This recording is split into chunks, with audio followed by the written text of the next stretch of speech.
Yo, ladies and gentlemen, what is good? Your boy Persona. I'm trying to make sure this is good. I think we're live. Yeah, we are live.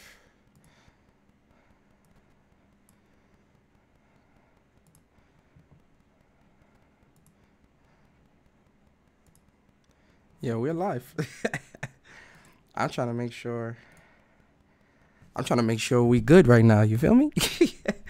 Yeah, I'm still trying to get good with this all this new stuff like Streamlabs and OBS and all this and trying to get like the artwork and all that stuff working and just all that stuff. I'm still trying to get good at that. That stuff takes that stuff takes time. I definitely do commend those that are pros at this stuff, because they definitely do make it look easy. I know I watched a couple of YouTube videos on, setting up alerts and Nightbot and working in OBS, and it's like looking at OBS on like the surface. OBS looks simple. It looks very simple. Like it's very OBS is very misleading because you look at him like, oh, it's nothing. I could do this, and then you start getting into the scenes, and you start getting into you start getting into like Jesus. You start getting into like the creating overlay, like setting up your overlays and incorporating chat and video, and I'm like, yo, what is all of this? Like you sitting there looking like, yo, what the hell am I looking at right now? But we definitely going to get there. We're definitely going to get a lot better. Definitely get a lot better at it. But it is another Thursday, and you guys already know every Thursday, 8 o'clock on the dot, we do When Persona Speaks. For those that don't know what When Persona Speaks is, so When Persona Speaks pretty much is just a weekly podcast where it's dedicated to me speaking more in depth about, things that go on within the community, gaming topics, whatever. And we go in depth, speak on different things. It's more of a personal podcast. Guests, I'm cool with guests coming through. It's just, this is more of a personal setting than what we have with Mog and Friends podcast. That's with me, Demi, and Leash. That's more of a, I'm more of a group setting, while this is more of, y'all already know. I ain't got to explain it to y'all, know what it is. But, just like on Mog and Friends, I approach all topics with a fair and unbiased perspective. Sit back, relax, and enjoy the show. You already know. So it's been a minute. It's been quite a minute. It's been quite a bit since I've done When Persona Speaks. When Persona Speaks definitely has been on quite of a hiatus. Real world stuff tends to take precedence whenever whenever they rear its ugly head. Being an adult is never easy. Whoever says being an adult is easy is lying to you. Believe that. It's not easy. So, responsibilities and things like that always come first. You guys know. You guys already know what that is.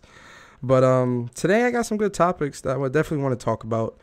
Definitely want to give my impressions on Red Dead 2, RDR2, Red Dead Redemption 2, whatever you want to call it.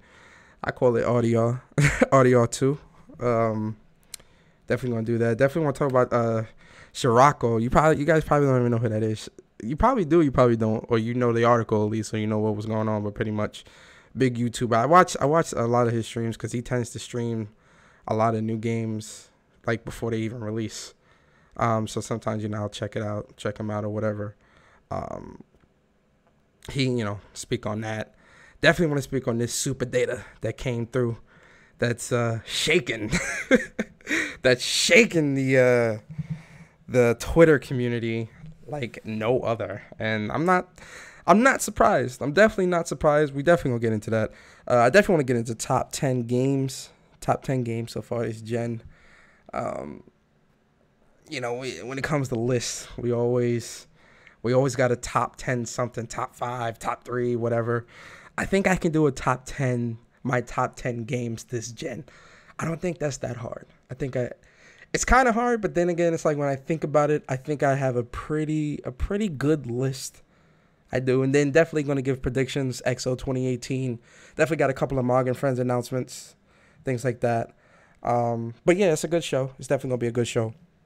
So let's jump straight into Red Dead Redemption 2 impressions, because this is one of the few games that has come out this generation that has gotten so much positive and negative.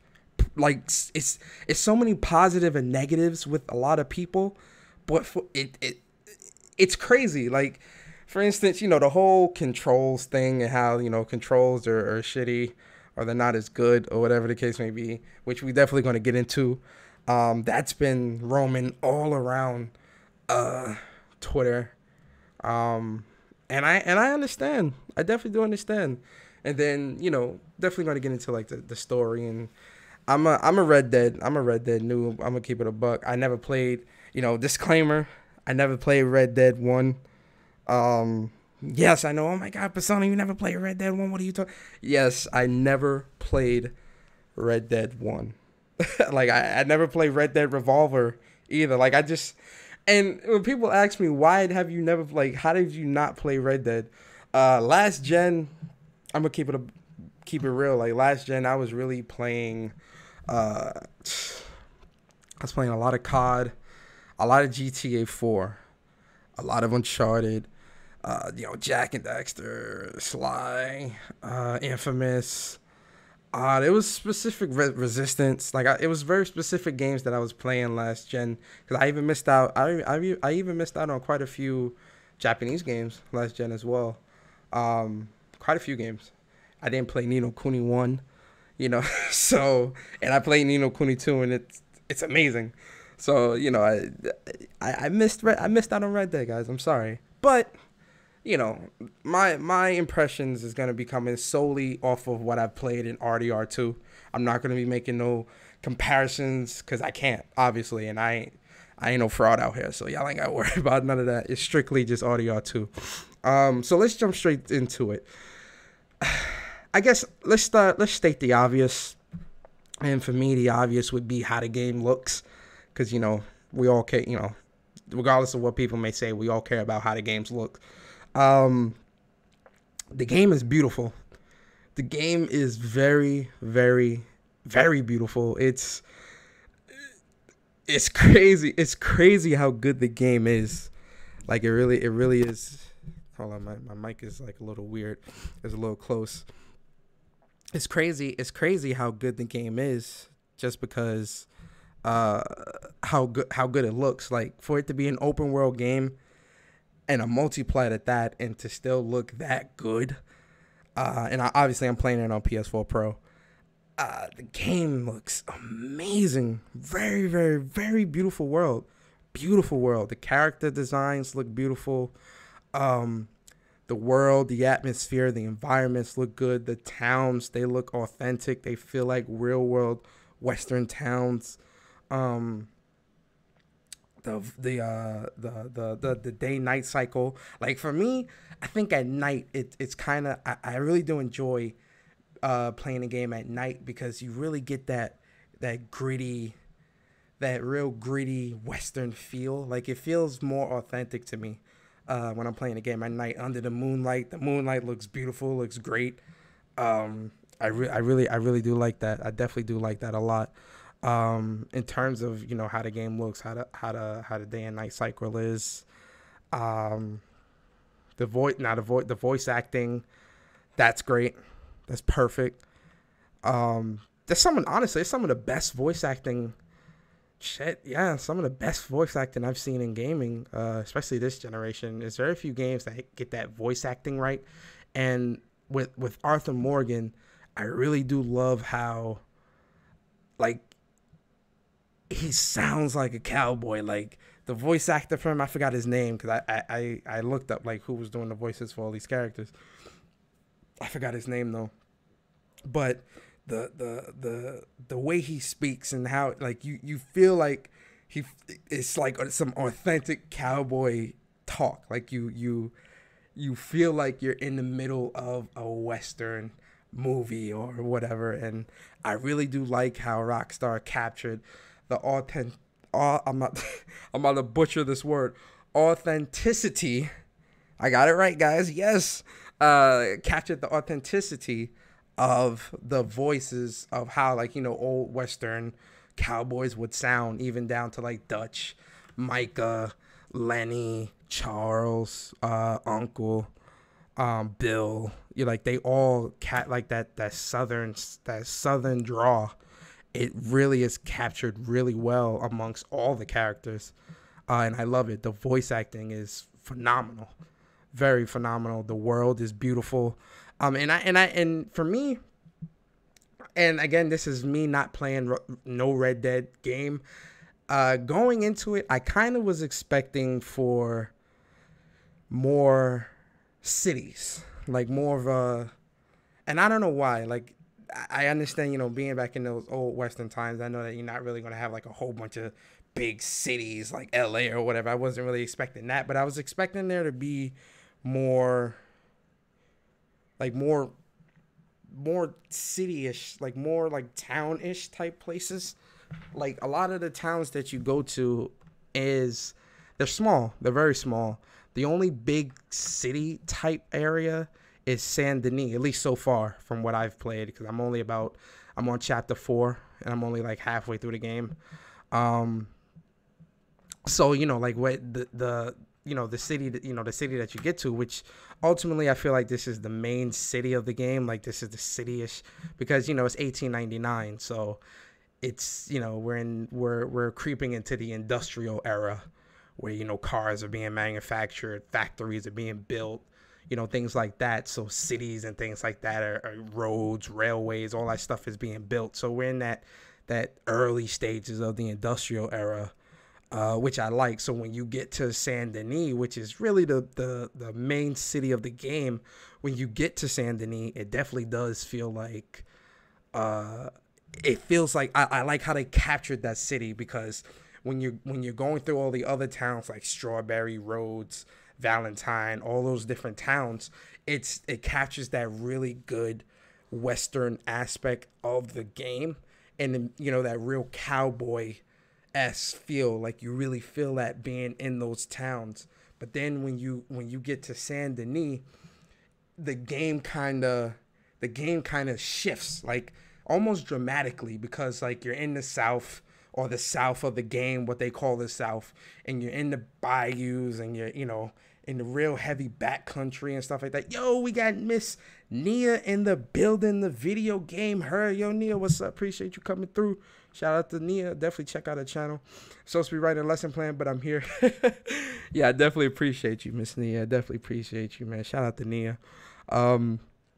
So yeah, like you're in the bayous, real heavy in the bayous, real heavy back country, where there's plantations and there's remnants of the war, from the Civil War and stuff like that all around there. Like you go from that to like this real drastic turn of the century city, which is Saint Denis, and it captures that really well, because you see factories and you're seeing actual homes, like houses built. You're seeing actual stores. You're seeing people dressing a specific way, speaking a specific way.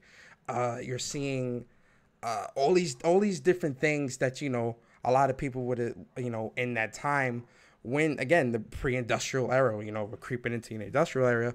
So in Saint Denis, it really does capture that really well. Like you see inventors and scientists and stuff like that.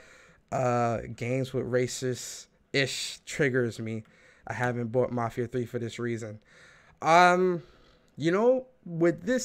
this game, I get what you mean, Nia. I definitely do get what you mean. I feel like this game actually isn't that bad, at least because I haven't run into the KKK at all. I haven't seen, dead bodies hanging from trees or nothing. I haven't seen none of that yet. But, but I'm seeing like videos and screenshots and stuff. But I haven't seen none of this yet. So I'm like, okay, whatever. But this game actually isn't that bad when it comes to like the race aspect of it. It does capture it. I'll say this: when you get to the south, when you get in the game, it's called Lemoy. So when you get to Lemoy, which is like Georgia, Alabama, like Mississippi, Louisiana, like those real backcountry type areas. When you get to those areas of the game, it definitely does show. You definitely will experience, like, there's plantations. There's, like I said, there's remnants of the Civil War still there, like the weaponry and the area where they fought and stuff like that. Like, all of that is there. And you will hear a couple of racist words, but it's definitely not as bad as Mafia 3. Which is surprising with this being a Rockstar game. I'm very surprised at that. But no, this game in terms of race, like racist thing, wording and stuff, it's not as bad. It really isn't as bad as like some other games that do capture that try to capture that authenticity of, that time. But yeah, so Saint Denis, the main area of the game, which I feel is the main area of the game, it's great. I like the area. I like the game. I like that area. It definitely, like I said, it was a huge shift for me because I was so used to being in these real dusty areas, and they go into like this real uppity town and stuff like that. I was like, wow, like this is a huge shift. So it does take a little bit of getting used to. I have a white boyfriend. I can't be getting mad at white people. I'm sure he'll understand. But yeah, so yeah, Saint Denis is definitely a great game. I was about to say a great game. Definitely a great area. One of the things I do like as well, you feel like the weapons in this, and again, this is me really thinking with a more GTA mindset, and this is my fault because obviously, back in the West, people ain't walking around with AK-47s and Glock 22s, and like, I know people ain't really, it's the West, it's the Wild West. So I get that. A lot of people aren't running around with that stuff, but me being the type of person I am, I'm still thinking like, yo, like I was asking my boy, I'm like, yo, bro, so are there? I asked him a stupid question, and I was just like, yo, is there machine guns in this game? Like, he's like, nah, this is the West, ain't none of that.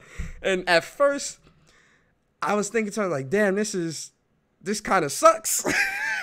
Like, I'm not even gonna lie to you guys. I'm thinking to myself, like, when I'm first going to the game, like, man, this joint gonna be hella boring. This shit about to be hella trash.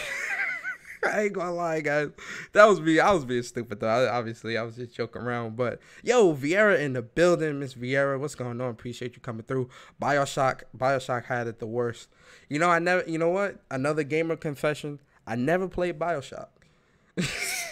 I have the game, too. I got the remaster on PS4. I didn't finish it, though. But I never played Bioshock before. I know, shocking. Oh, my God, Persona, what are you doing with your life? Listen, that's a podcast for another day that I definitely will address, because I got to let people know my PS3 life cycle. Man, listen, my God. I'd be side-eyeing him at every moment since we live. I'm too bitch made to play Bioshock. I played a little bit of the first one. The first one definitely wasn't that bad. Like, I played maybe 20% of the game. It was pretty cool. People say to skip 2 isn't all that good. But nah, so, with, so me thinking that, there was going to be AKs and stuff like that in the game, obviously, it's not going to be that because this is a Western-style game. But a part of me was still kind of hoping that stuff was there. And then it's like when I got into the game and really started, really playing the game and really, trying to digest everything, I'm looking at it and I'm like, this isn't bad. Having the revolvers and the pistols and the repeaters, the carbine repeaters, and the shot. Let me tell you something about this pump action shotty. My favorite weapon. I got 2 favorite weapons in this game. It's the pump action shotty and it's the sawed-off shotgun. And I run them sawed-off shotgun dual wheels with the gold. My shits is gold, and my pump action is gold as well. Both of those are, to me, Those are the best weapons in the game, in my opinion. I do like the volcano, the volcano revolver as well. I really do like that, but I don't know. It's something about this This pump action in this game is just, it's so brutal. Like the brutality that the gun causes, it's just so great. Like it's crazy, yo. And I'm sitting there, and I'm like, I'm playing the game, I'm riding on the horse, and then when I finally got the pump, like at first I was using a sawed off, and I'm like, oh my god, this sawed off is amazing. But once I bought that pump action, and I was using that pump action shotty, yo, that was it. I don't even use the repeater guns. I don't use the rifles, snipers. I don't use none of that. I use that pump action. That pump action is amazing, especially when you ride, like when you walk it, like yo, like I'm gonna post up gameplay too. Like I'm gonna post up a gameplay on the channel and on Twitter. Like what I do with the shotty, like I like the way he holds the shotty because he holds it like kind of sideways and he be walking, right? And I be aimed up and blah blah, yo. And like the sound that it makes whenever the bullets hit the body, especially if you get headshots, and it's like that crunchy, that real gory sound. I like the way they capture the realism of that. It really is authentic in terms of how the guns sound and how the bullets, what the bullet sound makes whenever the bullet hit the body. Like I love the way that it captures that. It captures that really good. Really good. Yo, Michi in the building. What's good, Michi? It captures that really well. I do love how good the sound of the guns are in this game. They really are great. I do like that a lot. Ammo consumption, I really didn't have a problem with that. The economy in this game is kind of weird too because everything is so cheap. Because, it's the old Western time. So, you don't need like 20, 30, 50 million dollars like you would in GTA in order to buy stuff. Everything in this game is super, super cheap. So, like, you don't, the only thing that would really cost money is if you, had got a bounty. If you got a bounty on your head or something like that. Like like a large bounty of like the largest I had, I think was like $400 I had to pay. That's when things get expensive. But in terms of like buying weapons, going to the store and buying ammo, buying food, buying, tonics and all those different types of things, bait, whenever you're going fishing and stuff like that, those things are very cheap. Another thing that would start to cost money is like if you wanted to buy clothes, like if you wanted to buy like different costumes and outfits and stuff like that, those things would cost a little bit of money. Like, $50, $100, $75 if you want to buy outfits and stuff like that. Those are the things that would cost money. But in terms of like everyday things that you would need, those things don't really cost money. Like, like I said, the guns, the ammo, stuff like that, it doesn't cost money. So like the economy in this game is definitely pretty straightforward. It's not that bad. In terms of like the realism of the game, and it's funny because when I was watching like reviews of the game just to kind of get an idea of what I'm getting myself into, and having people talk about the realism and how like every little thing matters. Every little thing matters. You got to pay attention to if you're in the heat with a coat on, you're gonna be sweating and you're gonna lose life. If you're in the cold without a coat, you're gonna be gaining, losing life. If you're not eating enough, you're gonna lose life. If you're not sleeping, you're gonna lose life. You gotta sleep, you gotta take a shower, you gotta all those different things. You gotta cover your face whenever you do robberies and stuff like that and commit crimes to, so people won't know your identity. Things like that are definitely really, at first I was like, this stuff might annoy me. But then it's like when I really got into the game, I actually grew to like that stuff because I'm like, yo, this is kind of cool. I like this. This is a real heavy RPG mechanics right here, which I don't mind. So, like the taking a shower, and it's not as demanding as a lot of people, as some may say. At least to me, I don't feel like it's that demanding where, like, every other mission you got to take a shower, you got to sleep and all this. Nah, it don't feel like that to me. But, it's definitely stuff that you do want to pay attention to. In terms of, like, I'm trying to think, like, in terms of, like, hunting, I haven't really done, like, a whole lot of hunting in the game. But from what I have done with the hunting, it's pretty cool. It's pretty straightforward. It's not really nothing too crazy. It's best to study the animal first before you hunt. Like, when you first find it, study it so that you can get, like, the information that you need on, like, the type of weapon that would kill it, the type of bait that you would need and stuff like that. Because certain animals, especially the more legendary animals,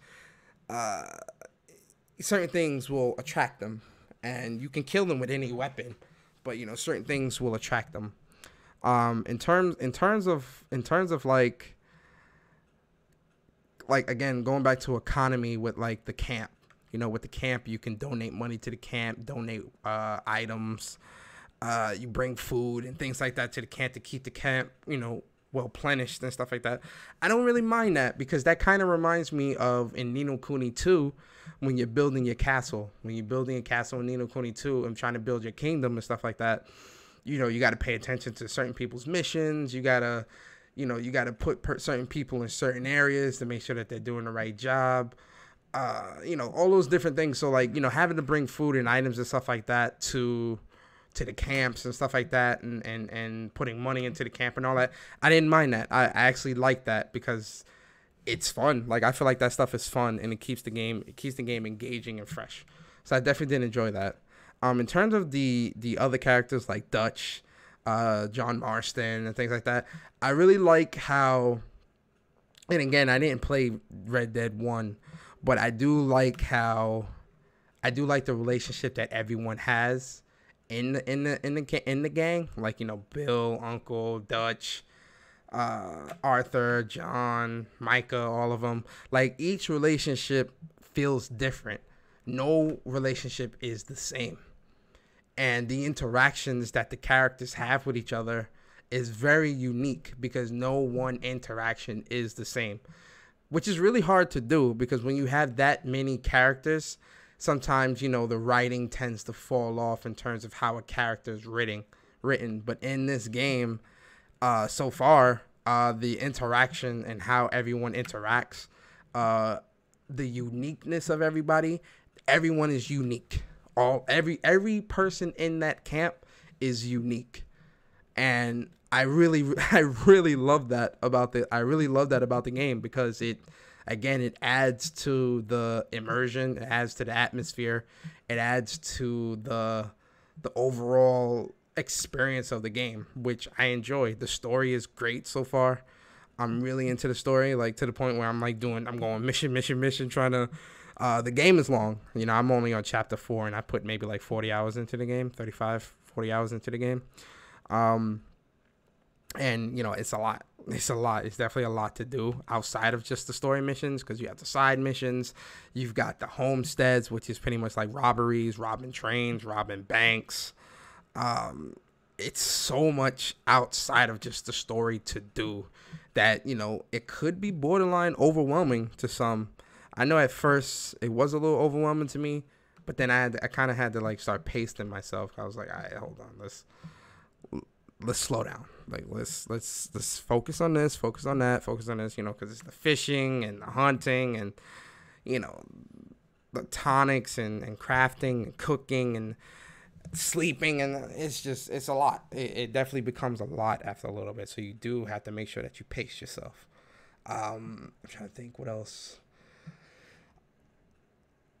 Overall, the game's great. Let's get into these controls, man. Yo, listen.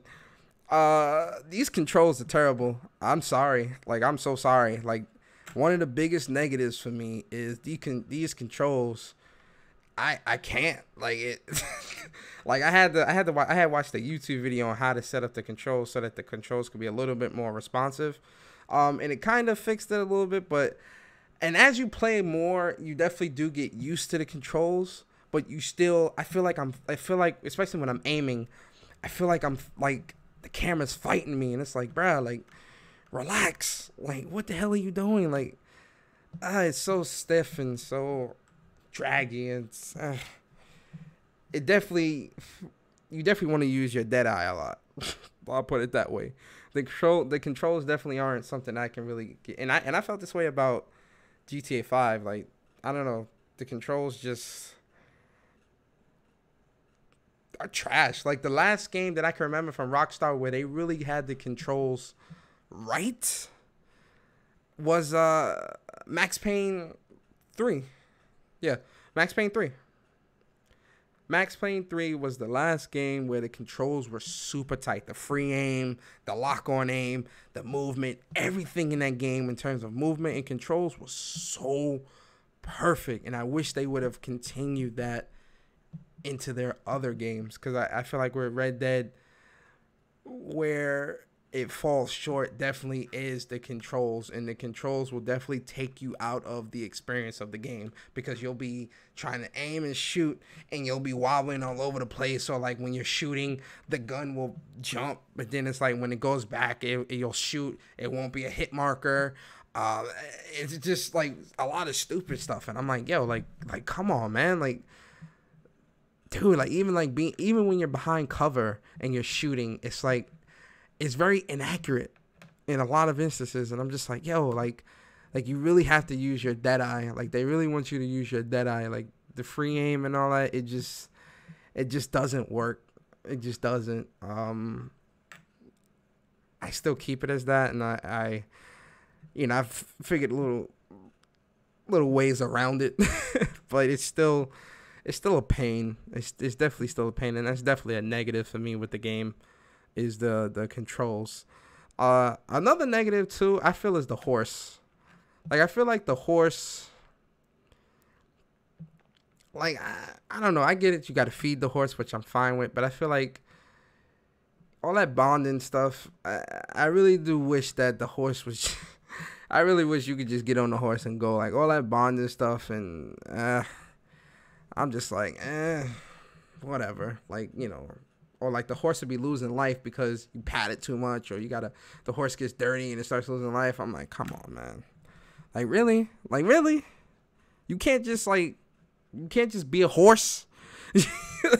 Like, you really can't just be a horse, bruh? Like, seriously?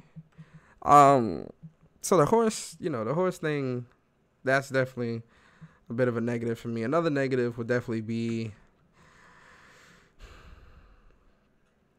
there's a point in the game where too many things are going to be happening at once, and you're kind of going to, like, the story's kind of going to follow just a tiny bit, and that's when you get to roads, because when you get to roads, you've got the Greys, you got the Brave Waiters, you got the Bayou and all that stuff, and it's like so many things are happening so quickly that I feel like it kind of lost its footing a little bit, but then it kind of got right back on point at the end of chapter 3 when you have to find John Marsh's son.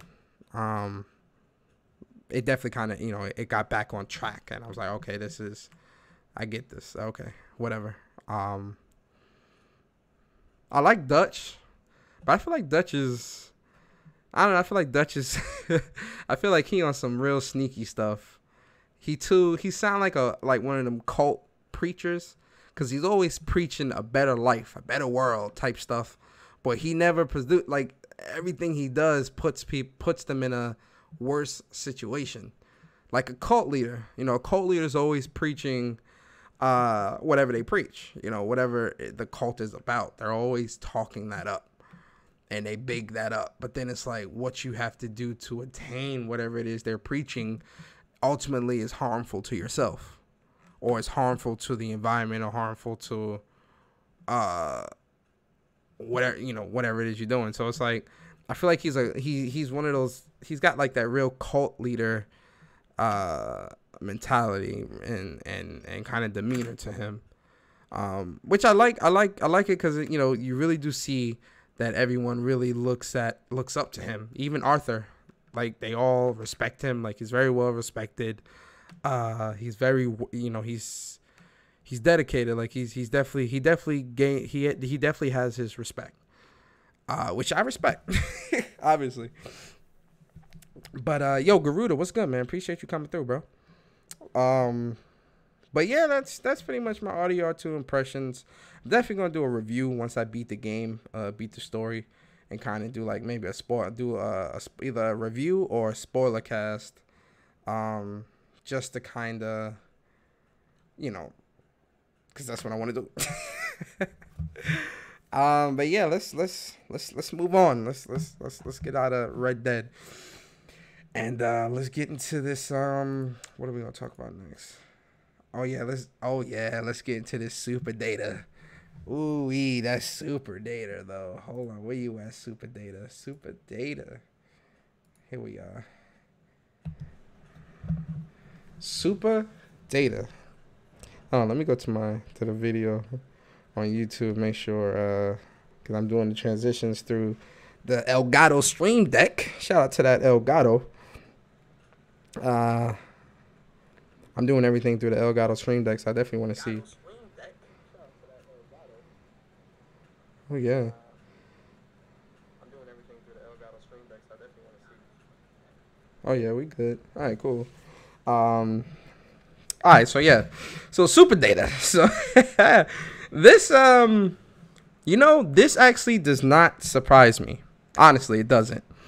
But let's get into this, because this is definitely interesting, and I definitely want to give my take on this. So Super Data, which is pretty much a market research firm, they pretty much reported that players who pay for subscriptions spend 45% more on games. We'll get into that portion of the article in a second, but I definitely want to focus on the picture. It's not necessarily a pie chart. Is it a pie? It is a pie. Fuck it. It's a pie chart. It's circle. Screw it. So pretty much top subscription services for Q3 2018. So number one is PS Now at 52%. Then number two is EA Access, actually, which I'm really surprised that EA Access is even that high. I'm gonna be real. I'm surprised. Then you got Game Pass as the number three at 15%. Then you got Origin Access Premier at 9%, and then Origin Access regular at 8%. So let's talk about this PS Now, because there's one thing that I definitely want people to understand, because I feel like some people are not understanding what this article is or what the picture is displaying. So, I've seen some people on Twitter talking about, oh, well, PS Now's been out 4 years, blah, blah, blah, blah, blah. True. PS Now's been out longer. Very true. I agree. But what people also need to realize is it's only focusing on the top subscription services of Q3 2018. So the data that's being pulled is from Q3 2018. Like, this isn't lifetime accumulative sales here. This is what the top subscription service of Q3 2018 is. Now, what surprises me is that Xbox Game Pass is at 15%. I actually thought Xbox Game Pass would have been, if not ahead, I would have thought it would have been like close, like maybe at 30%, 35%, 25%, 30%. I thought Xbox Game Pass would have been that high, because the incentive, when you compare the incentives of PS Now and Xbox Game Pass, on paper, Xbox Game Pass incentive-wise, well, no, I'm lying. PS Now actually incentive-wise does look better, because PS Now has like over 600 something games. But I feel like the selling factor for Game Pass is the fact that you're able to get day one brand new Xbox One exclusives. So, Forza just came out a couple weeks ago. That's on Game Pass. Like, you can play that. When Sea of Thieves came out, it was on Game Pass the same day that it released, so you can play that. You know, State of Decay and all those other things. Like, you know, you're getting brand new exclusives on the service for $10 a month. So that's why I'm surprised that Game Pass isn't, you know, a little bit further up there. But then when I'm thinking of PS Now and why PS Now is so far ahead like that, you know, one thing that I think a lot of people have to understand is, you know, with PlayStation, PlayStation did gain a lot of brand new users to the platform. A lot of users that came from Xbox. And a lot of people that only had Xbox 360s last generation missed out on a lot of PS3 games that I know they wanted to play. We all know this. There's a lot of great games that was on PS3 that a lot of people couldn't play. That because they only owned the 360. So when PS4 came out, and PS4 was the better choice of the two when it came to the consoles, when the PS4 came out and a lot of Xbox users jumped ship to PlayStation, and then PlayStation introduced PS Now, that was a lot of newcomers to the PlayStation 4's, a lot of newcomers' reasons to jump onto the service. Now, what's funny is when you look, and again, this is why and I'm gonna steal something from Barry. Shout out to my boy Barry, man. Shout out to my boy. When it comes to anything dealing with a business, anything, when it comes to sales and things like that, numbers don't lie. You know, if you looked at Twitter or looked at social media or watched YouTube and see a bunch of different podcasts and things like that, you would think that PS Now was a failing service. You would think PS Now was a failing service because of how many people have talked down on the service. Many of whom never used the service. So you know, judging from that, you would think that PS Now was a terrible service. I mean, I remember the argument of, you know, oh, PS Now only does streaming, so, you know, no one wants that. You know, no one wants that. The numbers don't lie. Because PS Now just started doing downloading, what was it, a month ago? Yo, Ian, what's good, man? Andre, 6K, what's good, man? Yo, what's good, man? Appreciate y'all coming through.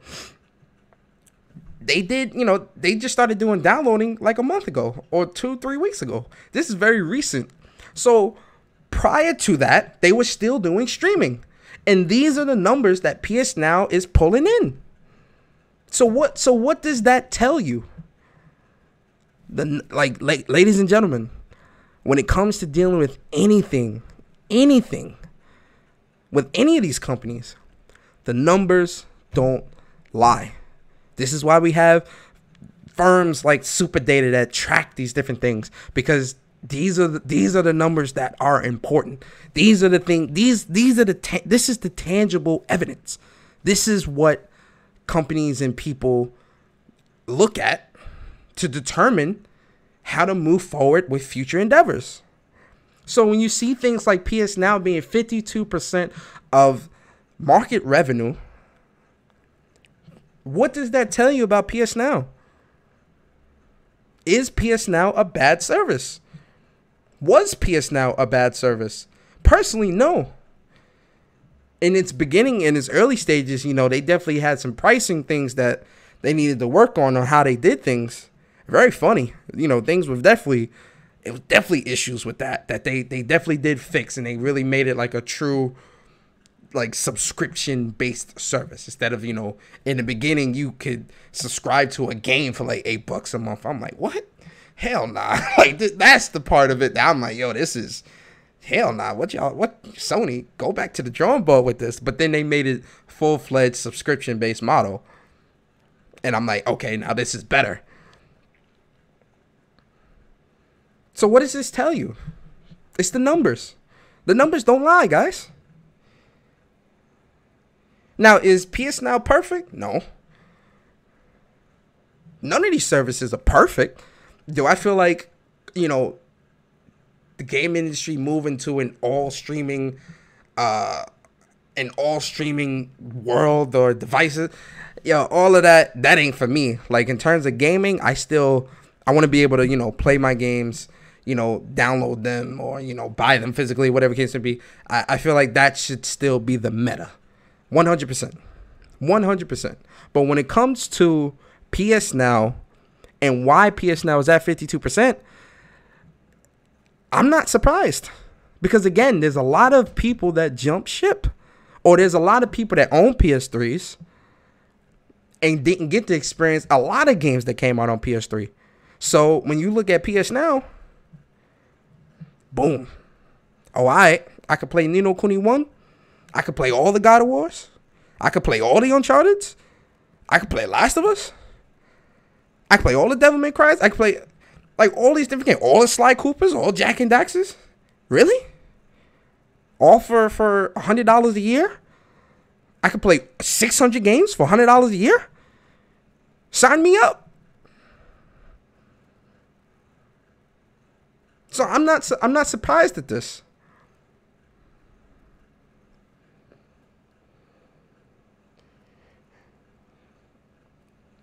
I'm really not surprised. I'm not surprised.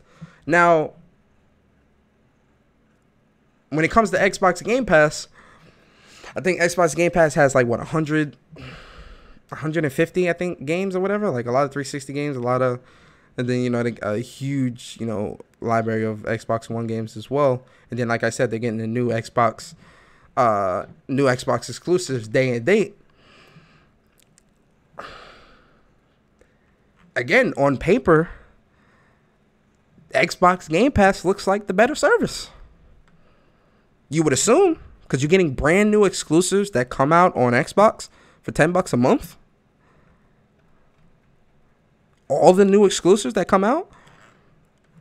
How are people not jumping on this?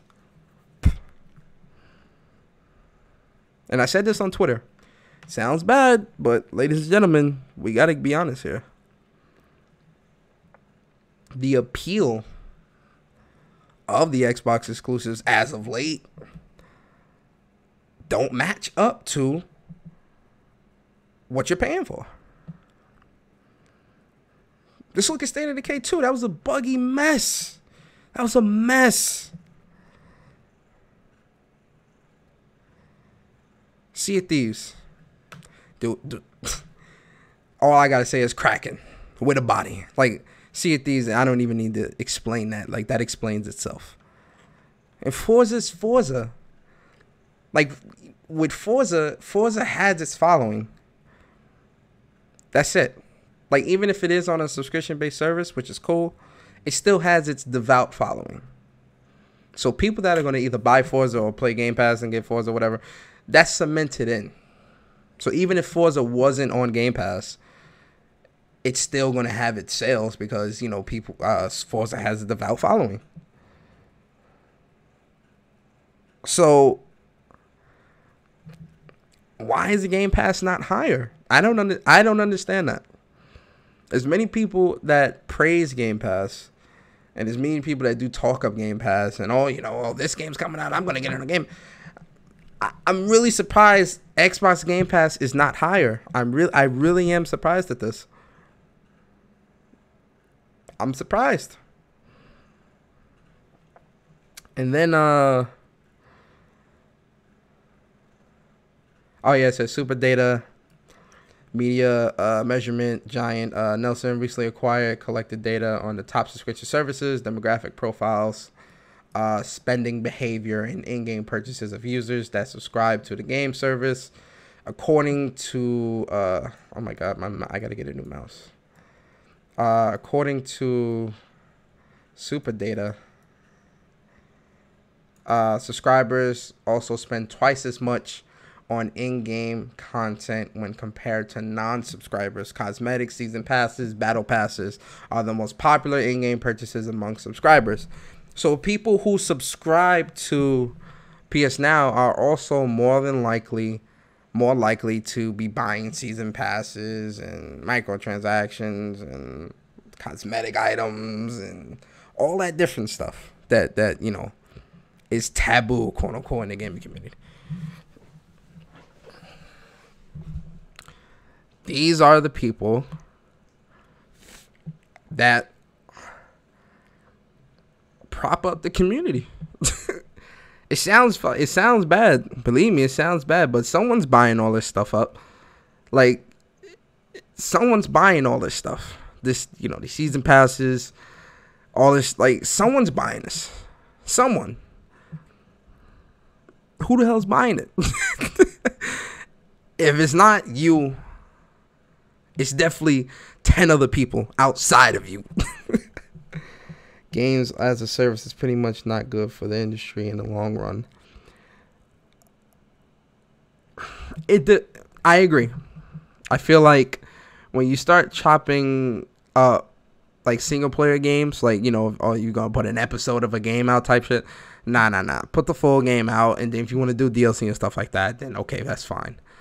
But if you're gonna start chopping up the base content of games and trying to sell them as episodes and stuff like that, I'm not for that. Like, nah, give me the full game, and then you can do all that other stuff. And yeah, I'm not with all that. I'm definitely not with all that. But you definitely do see that, you know, games as a service. It's gonna be interesting to see how next gen is. I'll say that, because next generation, you know, is right around the corner. And it's really going to be interesting, especially now with Square Enix saying that they're going to be doing a subscription service or whatever for their games. It's going to be really interesting to see how next generation turns out. Because I really feel this generation is, especially in, again, we're going to use Microsoft as an example. In 2013, when Microsoft did their conference, they focused a lot on, well, not conference, but their reveal of the Xbox One. They focused a lot on TV and things like that, but they also focused a lot on digital only, monthly check-ins, online check-ins, and all those different things. A lot of things that the community wasn't feeling that, you know, subscription-based models for games, and like all that was introduced years ago. When Sony introduced it, it was definitely met with a lot of criticism with the Gaikai and all that other stuff. It was met with a lot of criticism. So fast forward to 2016, 2017, the announcement of Game Pass. Everyone's on board. You know, people are saying, "Oh, you know, I buy digital. I'm mostly digital." That's what people are saying now. You know, I'm all digital. I'm all digital. And at the beginning of the generation, I was heavy against digital. I'm like, nah, screw this. I'm not doing no digital, nothing. None of that. I was very, very against that. And like, at the beginning of 2017, I was like, you know what? Let me give digital a full try. So for that whole year, I went digital. All my games I bought was digital. And I'm digital to this day. Like, I was like, you know what? I can't go back to physical. Same thing can be applied to a lot of things that, you know, Microsoft was talking about at the beginning of the generation. All that stuff has come to fruition now. So it'd be interesting to see how next generation turns out for developers, for publishers, for console makers. I'm really interested to see how the industry is going to shift, because you can see it now. You see it shifting. You see it happening. You know, a lot of gamers are very hardcore against microtransactions and season passes and all this other stuff, but it's still happening. You know, developers are still putting it out there. Now we've got, you know, the introduction of subscription-based models and all these different things. I'm interested to see how it's going to turn out. If every game was a game as service, then the devs and publishers would be lazier as hell and won't feel like making improvements and less new games to play.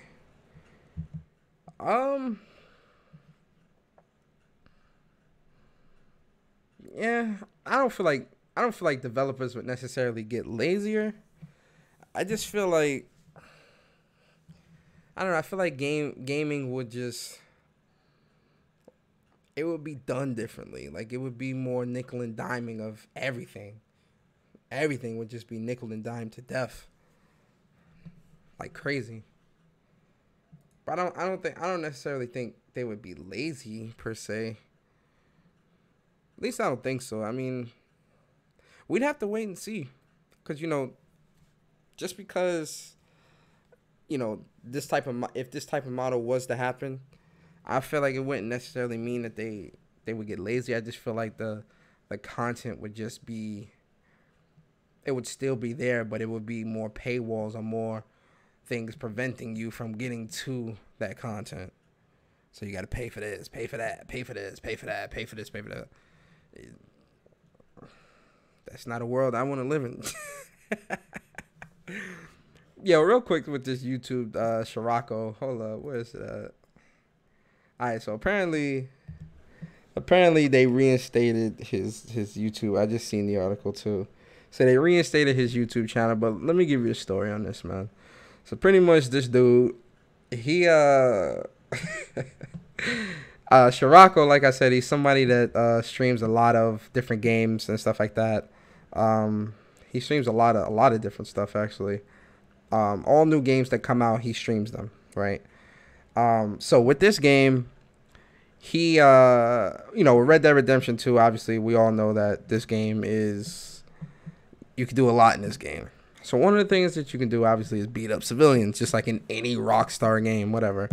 So apparently what this dude was doing, because there's a feminist protest in Saint Denis, and I heard her too. Like, she's like, when you walking past her or walking around, you'll hear her. She'll be like, "Oh, let me vote, let me vote, let me vote, let me vote, let me vote, let me vote, let me vote." Like, she keeps saying that, and and then obviously you see her in the picture. This is the feminist or whatever that was saying that or whatever. So apparently what he did was he made a video of him pretty much beating up the feminists. And he made like a slew of videos of him like, punching feminists and beating on like different types of women and all this crazy shit, like all this crazy stuff he was doing in the game. And YouTube banned his ass. Yo, I seen the video too that like someone actually downloaded the video and was able to show it. I mean, I wouldn't have done it. I'll be honest. Like, that's that's kind of crazy. But he did it. And when I seen it, I was like, I was kind of like, damn, like, why'd you, like, to myself, I kind of was asking like, damn, like, why'd you do that? Like, why'd you do that? Like, why? What was the point of that? That's kind of what I was asking myself, like, when I was watching it. I'm like, why? What's the point? Like, what's the point of that? Why do that? But it was, it's weird because I feel like with a lot of these games, what a lot of people do is they tend to live vicariously through these games. And what I mean by that is, like so for instance in GTA, you and your buddies, you guys get on GTA and you rob a bank, or you go on a killing spree in GTA or whatever. That's obviously nothing you doing in real life, I hope. But, you doing it on the game. And I feel like with this, honestly, I don't know what to make of this. I don't. Like, this is definitely a topic I'm going to save for Mog and friends, because I really want Demi's and Leash's, especially Leash. Especially Leash. I need her. I need her thoughts on this, because I know she gonna go in on this topic. But for me personally, I feel like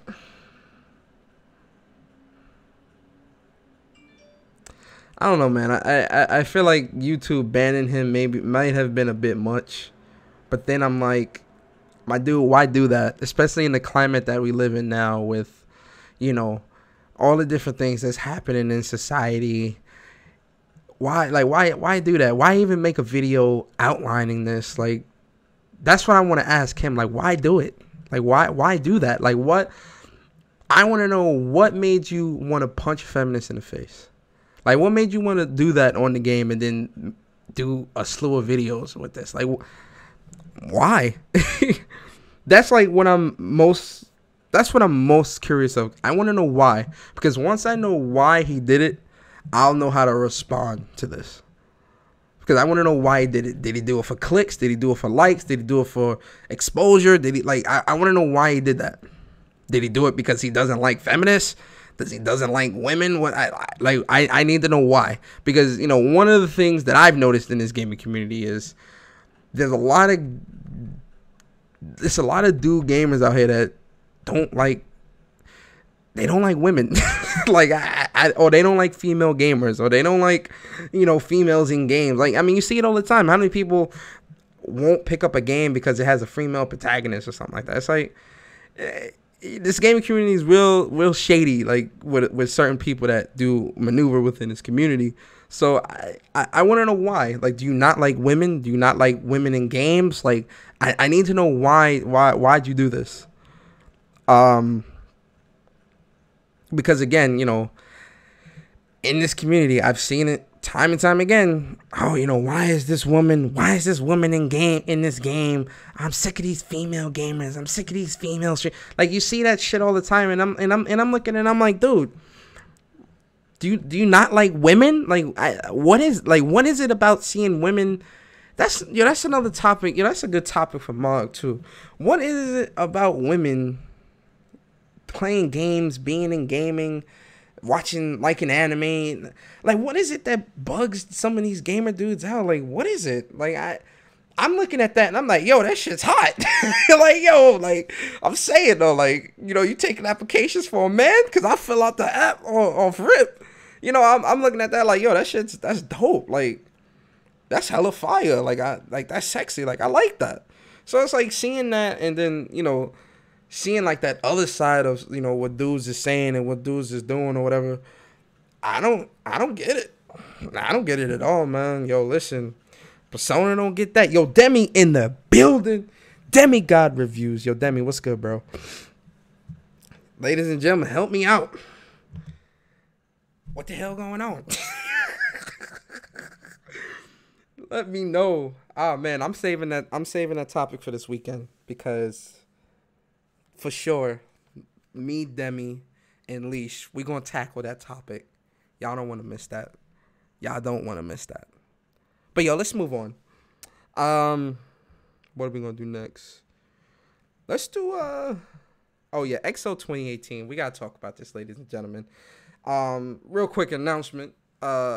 Mog and friends, we will be doing live reactions on XO2018 on Saturday. I'm hoping it ain't just, you know, some bullshit, but it will be live reactions with me. Then we got reviews, Leash Capiche. It's gonna be great. It's gonna be right. If XO2018 is right after the podcast, then, you know, obviously we'll just do a whole separate stream and we'll be talking, laughing. It will be jokes. We'll be talking, laughing, all that good stuff. So definitely, you know, subscribe and check that out. But for me, for XO2018, I'm gonna be real. EJ, live reactions, man. Live reactions. For real. Live reactions, bruh. But for me, for real, XO2018, I really hope we really see some. I want them to really give Crackdown 3 a good amount of stage time, honestly. Like, I really want them to sit down with the developers, do a nice little, you know, session where they're showing off the game, talking about the game, and really explaining to people what we should expect for this game.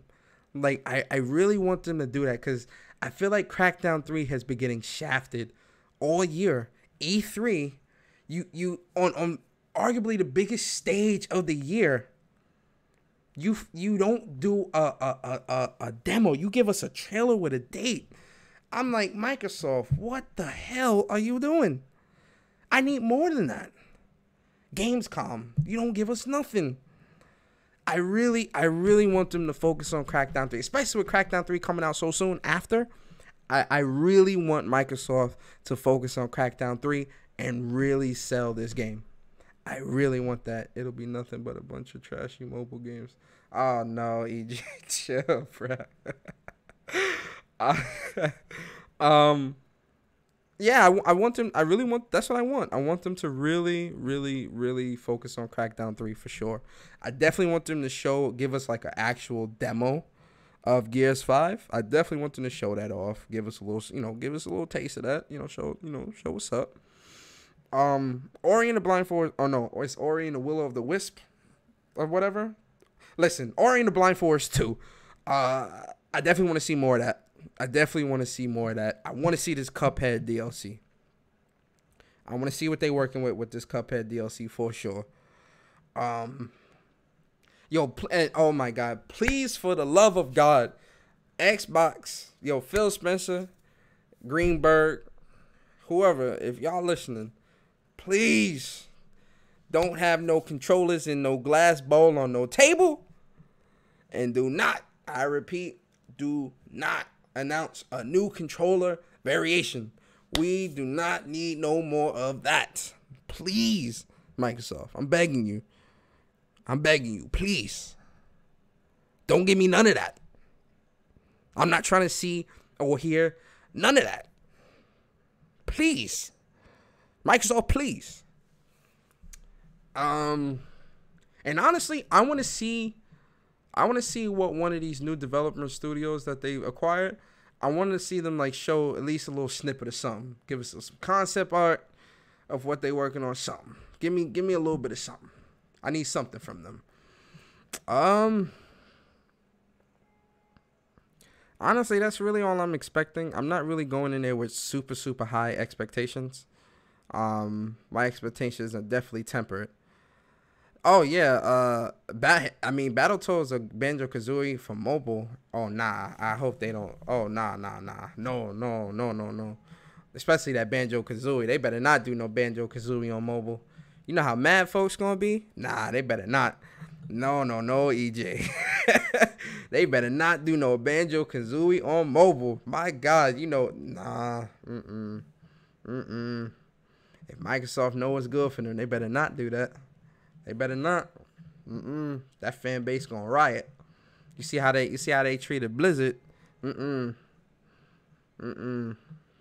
better learn from that.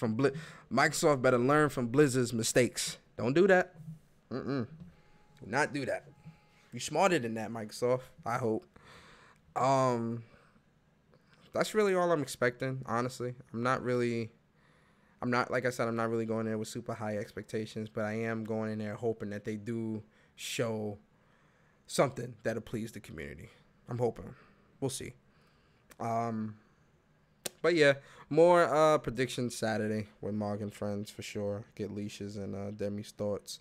Final topic, top 10 games of the generation so far, because obviously the generation isn't over. But my top 10 games so far this generation. Yeah.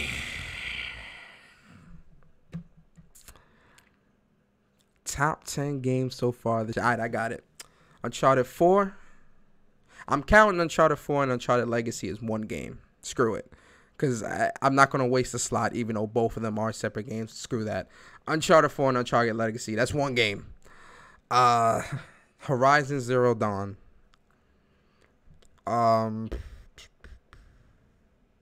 Ni no Kuni 2. Tales of Berseria. Spider-Man. God of War. Sunset Overdrive.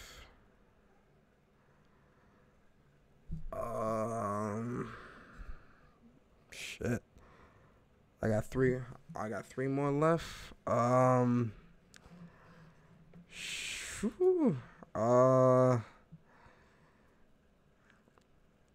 just naming exclusive. Octopath Traveler. Two more left. Damn, this is hard.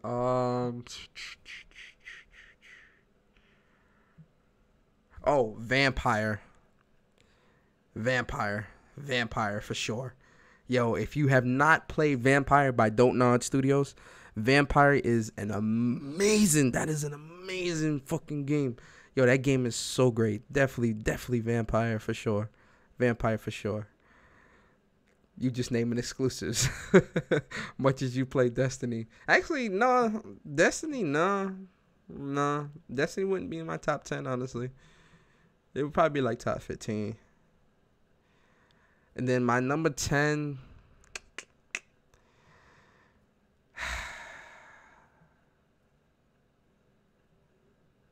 Number 10 would be. Yo, man, y'all making this hard, man. Y'all making this hard for your boy. Hey, real talk, number 10 would be Shenron, Shenron Kagura Estival versus. That would be my number 10. That game is fire. That is a great game. It's definitely I wouldn't play that around kids. But yeah, Shenron Kagura would definitely be number 10 for sure. Shenron Kagura for sure. 100%. 100%. But yo, let me know in the comment section what y'all number 10 is. I'm curious. I'm interested. I'm interested to know. Let me know in the comment section what y'all top 10s are, or y'all top 5s or whatever. Translation: Fist of the North Star. America has done a lot more stupid crap. Oh nah, Fist of the North Star. I want to get that, but I'm getting that on a sale. I ain't picking that up. I ain't picking that up. I'm waiting for that joint to be like $25. I'll pick it up. I'm not buying that for $60. That's not happening. But yo, quick announcements. Quick announcements. Let's go. My friends. Y'all know how it go. Y'all know how it go. Yo, so real quick. We got an official Twitter, Mog and Friends. Don't worry, all this artwork will change, I promise. Don't worry. All of this will change. But make sure you guys follow the Mog and Friends official Twitter. Definitely follow that as well. Also, the official Mog and Friends Discord. Follow this. The link to that is actually, let me see. I think it's actually on my channel. Let me see. Yeah. Mog and Friends Discord. The invite is in the description of mine, and it should be it should be in Mog and Friends as well. Let me make sure. Yeah, it is. So join the Discord, follow us on Twitter, keep up with your favorite Saturday morning crew, Mog and Friends, with your boy Persona, Leash Capiche, and Demigod Reviews. We do podcasts every Saturday morning, 11 a.m. Eastern. When Persona Speaks is every Thursday, 8 o'clock Eastern Standard Time. Then we have game nights. We definitely have game nights every week. We trying to get like a set time for the game nights. I think Sundays is definitely going to be our day. Like Sunday evenings would definitely be a good day for us to do our game nights. Saturday evenings, Sunday evenings, stuff like that. The game night we had last week was Uno. Obviously, I bust ass. Y'all already know. Really great, really fun, really entertaining. I enjoyed it a lot. It was so great. It was so great. Next game night, we're going to be doing... we're going to be doing Mario Kart, hopefully, if Leash buys the damn game. What else? Oh yeah, real quick. So definitely also follow the online arcade. Shout out to my TOA boys out here. Follow the online arcade on Twitter as well, at the online arcade. I can't front this. This background looks dope. This is our new artwork. Y'all see our artwork? Our artwork looks so dope. I like it. It's got that good red. And shout out to my TOA boys, Jay Bari, Chuck, and Ant. How weird. TOA boys, we out here. So definitely follow the online arcade as well. The link to the official Twitch as well, where we host all our tournaments. The link to that is also in the description of the Twitter as well. So definitely check out the online arcade, check out our Patreon and all that good stuff. Shout out to my TOA boys. What other announcements we got? Trying to think what else. Oh yeah, the next Soul Calibur tournament, we are going to do one more tournament to end out the year. Soul Calibur 6, December 8th. You can still sign up at to8atyourlaunch.com. Morgan Friends podcast this Saturday, 11 a.m. Oh, yeah, that's right. Yo, shout out to my boy Demi. Definitely, your boy is affiliated. How could I forget that? How could I forget that? Shame on me. Your boy is definitely affiliated, man. I definitely do appreciate. I really, really do appreciate those that watch my Twitch channel. Shout out to my Twitch channel, twitch.tv/gaming with persona. If you haven't followed my Twitch channel already, definitely follow it. I gotta start putting it in the links. I gotta put that stuff in the description as well. I gotta start doing that. Yes, I am affiliated. I got emotes, sub badges, loyalty badges. I got all that on the way. All that is being worked on, man. I'm getting a new desk, new game chair, green screen, all that fancy shit. Don't worry, Twitch is we about to be popping on Twitch. I promise. Michi said the Order 1886, Naruto, Storm 4, Hellblade, God of War, Overwatch. That's pretty good. Pretty good top 5. Oh, Final Fantasy 15 is, oh my God, Final Fantasy. Yo, all that. We're going to talk about that on Saturday too. Final Fantasy 15, we got to speak on that. Oh yeah, we got to speak on that. What else? Shout out to my boy Demigod Reviews. Shout out to Michi Battle coming through, EJ. Vieira, shout out to Miss Vieira, came through. Ian, shout out to Ian for coming through as well. Andre 6K, thanks for coming through. Miss Nia, thank you for coming through. Garuda, shout out to you, appreciate you guys coming through. Anybody else that was just lurking, listening, I appreciate you guys for coming through as well. Yeah, this is When Persona Speaks, episode 24. I'll see you guys next week, same time, same place. I hope you guys have a good night. We out. Peace. Oh, before I forget, definitely check out Demigod Reviews YouTube channel, Twitch channel. Also check out Leash Capiche YouTube channel, Twitch channel. Follow them on Twitter. All their stuff is the same. Leash Capiche, Demigod Reviews, all of that is the same across the board. So definitely follow them, check them out. Shout out to my boy Jay Bari. Check out his YouTube channel as well. Shout out to Upchuck Gaming. Make sure you guys check out Plus Unblock Podcast every Tuesday, 8:30 Eastern.